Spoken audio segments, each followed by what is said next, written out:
Ito nga pala ang ganap dito sa Singapore. Ito yung mga dito lang sa malapit sa may bahay namin. Yan ang bahay namin. So mataas na yan. Nasa 18th floor kami. So, dito sa floor yan. Dahil matang naglalaro dito. Agad na bumaba lang ako. Mainit na sa kwarto eh. Dito yan ang sarap ng hangin no? Mga puno yung naggagalawan ba ng magandang hangin. Napakasarap ng hangin. Mga bata ay tuwang-tuwang maglaro.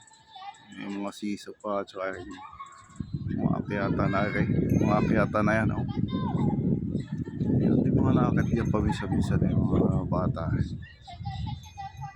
Ayan yan naman ang kanilang katuwaan niya yung swing na yun. Ganda rin niya yung swing na yun kung may bike daw kung anong ginawa na tinalay niya doon sa bike niya doon sa may ano yun. Ayan ayos sarap ng hangin mahangin no? Ganito lang buhay sa Singapore. Happy Sunday, walang pasok kaya pahinga muna.